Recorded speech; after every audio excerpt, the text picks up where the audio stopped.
Welcome back to News Geelong as we turn to Geelong Sport and our own Tim Michell. Thanks, Graham. We'll start with football news tonight, and Drysdale Football Club coach Wade Chapman says the Hawks have enjoyed a positive pre-season, welcoming a number of new recruits to the club as they look to claim back-to-back premierships in the Ballerine Football League. After 24 years, the Drysdale Hawks finally won the drought-breaking premiership their club and their town had been striving for. They are now attacking the 2010 season with a never-satisfied attitude. And I spoke to Coach Wade Chapman to discuss his team's back-to-back plans. First of all, Wade, you and the boys have gone from underdogs to reigning premiers. Are you confident the Hawks can handle this newfound pressure and go back-to-back? Yeah, I've got no doubt. With the way the guys have been training the last 5 to 6 weeks, the numbers have been good. The atmosphere, the enthusiasm has been first rate. I can't see a lack of hunger amongst the group. Looking forward to our first practice match on February the 27th, and we'll probably play 3 other practice matches and then leading into round 1 against Ocean Grove. So by the time we come to round 1, we'll be full steam ahead. You lost some players, most notably Daniel Jell and Zach Griffiths, but you also have recruited others to the club, as well as other players coming up from the 18s and the Resis. What are your hopes for these boys and how will they help our club? Yeah, got no doubt. The players that we've lost, Daniel Jell, Zach Griffiths, Tom Ruggles will play majority of the time down at the Geelong Falcons. Tony Costa's retired. So there's 4 players that played in our premiership side that we need to cover. Our goal throughout the over that pre-season period as a recruiting group was to keep our list together. We've kept 17 of the premiership players. And we've built on that by introducing some new recruits. I think with them and introduction of some under-18 players that are coming up, some young talent, I think it holds us in good stead.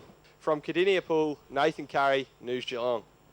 With finals cricket on the horizon across Geelong, News Geelong's Carl Lowther caught up with the reigning GCA Division 1 Premiership winning coach Shane Arthur from Geelong West to discuss his side's prospects this season. Geelong West Cricket Club have been in great form recently, taking points from their last 6 games. The 2008-2009 GCA 1 Premiers currently sit second on the ladder, heading into their round 12 clash with South Barwon. We spoke to the Geelong West coach Shane Arthur before his team took the field. You've won 6 games on the trot. Tell us about the revival, the mid-season revival. Well, I guess you could call it a revival, but it's really what we expected. We started off the year really slowly. We had a lot of injuries. Still got a few injuries now. But the guys are starting to play some good cricket. I guess we're suited to the better tracks, and this time of year the tracks are usually a bit better with the warmer weather and stuff like that. So we're really playing to our potential now. I think rather as early in the year or early in the season we weren't. So that's probably the main thing. Can you tell us about any particular area of your game that you think that's improved over this point of the season? Well, overall, I think we've improved in general. Our fielding's improved, our bowling's definitely improved, but I think our batting's our strength, and that's probably where we were being let down earlier in the season. A few of our key guys were either injured or out of form, and it just sort of changed our structure a bit, but now we're sort of getting back to where we want to be, and I think that's half the reason why we're playing better cricket. Can you tell us about some of the key players heading into the finals? Oh, obviously Glenn Tallarico, he's injured at the moment, so Sam Loftus. They're our 2 key players. We're starting to get our top order restructured.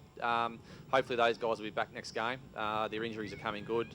So that's our key. Our top 4 and top 5 is our key, and then it improves with our strength down the bottom too. So if we can build big totals, we can usually defend them pretty well. How important is the final 2 games of the season, starting with South Barwon today? Well, it's imperative to us that we win because if we lose today, there's a big chance we could drop down to sort of 4th or 5th. And we really want to get the second chance in the finals, and that's where it's crucial. So we're second on the ladder at the moment, but there's a whole bunch of teams behind us breathing down our necks. So if we drop today, then it can really sort of bring us down to the mix. This is Carl Lowther reporting for News Geelong. Finally in sport tonight, the Go For Your Life pre-season football cup continued last weekend with Surf Coast taking on Corio. News Geelong's Natahn Currie caught up with Surf Coast President Joe Taylor to chat about the club's continued involvement in the competition. One gave underdog Surf Coast a chance last year, but they surprised everyone with an inspirational performance to finish runner-up. Can they go one step better in the 2010 Go For Your Life Cup? I spoke to President Joe Taylor to find out. Your club put together a brave effort last year to finish runner-up. You must be excited about having another crack. Yeah, we really are. We've got a very young team and they did so well last year. And all the young guys, we had an average age of about 17 or 18 and they're a year older, and we've picked up a couple more players. So we're really looking forward to taking on the other teams in this year's Cup. So do that boys have what it takes to go all the way this year? I think they'll give it a really good go. We're up against teams 4 divisions above us in State League 1. We won our league last year and we've gone into Provisional 2, so we'll be playing, some of the real heavyweights of Victorian football.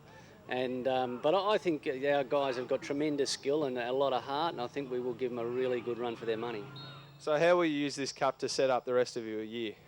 Yeah, just trying to give the guys a bit more experience, it's a really good pre-season comp, and it sets up the year very well. Just try a few strategies, try a few players, and see what how that'll play out through the proper season. From the sidelines, Nathan Currie, News Geelong. And that's Stumps for Sport this week, Graham. Thank you very much to Tim Michell. And now to the weather and sparkling, Larni Salathiel. Thank you, Graham. We are in for a very nice week of weather ahead, so let's take a look. Tomorrow, Thursday, morning cloud with a top of 22. Friday, sunny, a maximum of 27. Warming up for the weekend, Saturday, mostly sunny, a top of 31. Sunday, sunny again, and a top of 32. Next week for Monday, becoming cloudy with a few isolated showers later in the day, and a top of 26. And Tuesday, sunny, a maximum of 28.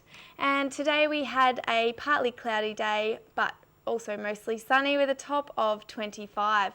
So we're in for a beautiful weekend ahead, Graham. Thank you very much, Larni Salathiel, on the world of Geelong weather. Thank you for being with us tonight on News Geelong. Remember, take your time and smell the flowers. As we take you out tonight with wonderful footage of the Great Ocean Road, yes, historic footage, the grand conception from the brain of Councillor Alfred Hitchcock to provide work to our local returned soldiers after the Great War, World War I. Congratulations to Councillor Alfred Hitchcock. We always remember our Great Ocean Road. Good night to all.